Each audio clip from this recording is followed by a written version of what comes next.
Welcome to Paternal Family History, Part 5. Today, I'm going to talk about my grandmother.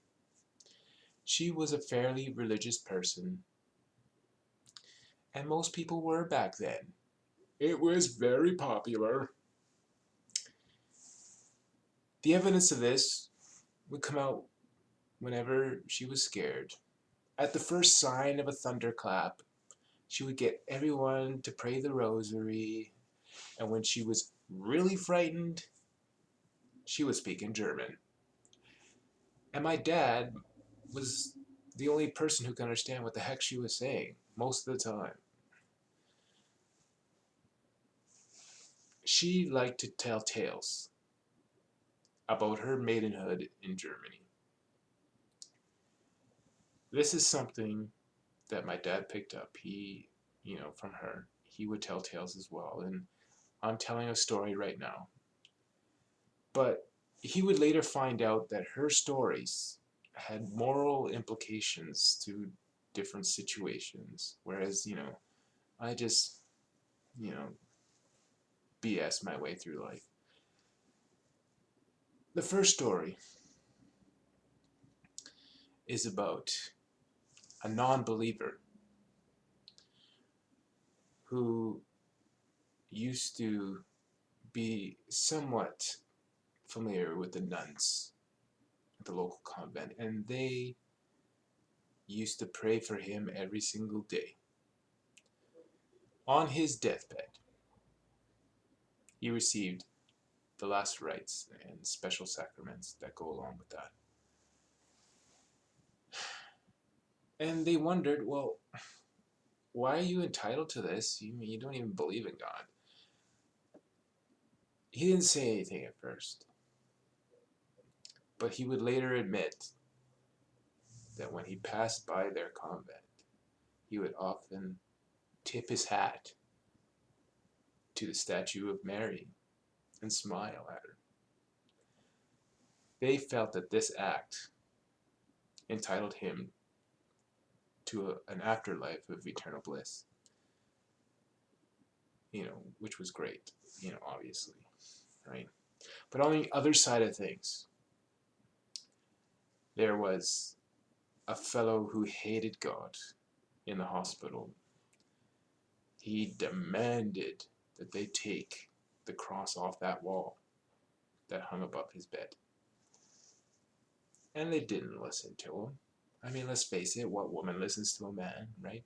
But these nuns especially were not going to go along with what he was saying because that went against their belief system. So one day, they found him stone dead. The cross was hanging around his knee. He had attempted to break it. They felt that his hatred towards God had finally done him in, because his negative energy had consumed him. And it's way better to be positive because it doesn't take the effort that it does to be full of hate all the time. It is much better to love people no matter what happens and no matter what they do to you. There was another story about a woman who used to pray for the people who had died, that their souls would go from purgatory into heaven. Go towards the light! You know what I'm saying. So anyways, these souls eventually would go to her and ask for more prayers. And finally, she just got sick and tired of this, okay? Like, once you're dead, you're supposed to be out of sight, out of mind, whatever. But she didn't count on them actually, talking to her and stuff and things like that, right? Like, I see dead people. You don't want that in your life. all the time. So she went to the priest, and he was a fairly logical fellow. He said, well, if you don't want them in your life, stop praying for them. And that was the trick. They eventually left her alone. Because if you ask for help and you don't get it, you're eventually going to go somewhere else. So, the last story I want to tell you today was about a woman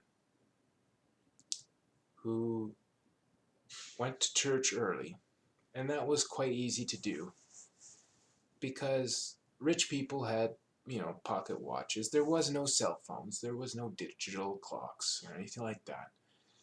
You know, it was fairly easy to lose track of time. She went into church early, a couple hours, I guess, and there was a mass going on. And she thought it was weird because she didn't recognize any of these people, and she didn't really recognize the priest either. So she just sat through the mass and didn't really say much. After the mass, though, she went up to the priest and said, "Well, what's going on? I've never seen these people in my life. This is a small village. I should have recognized at least one person." The priest says to her,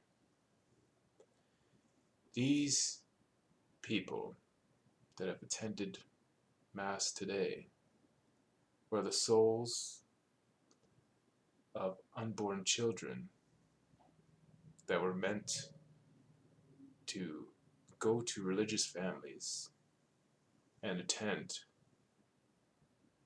our Mass."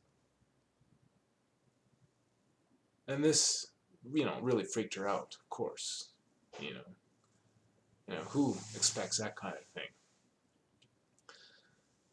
So the moral of that story is always go to church 5 or 10 minutes late because you don't want to be early, because you might see something that you don't want to see.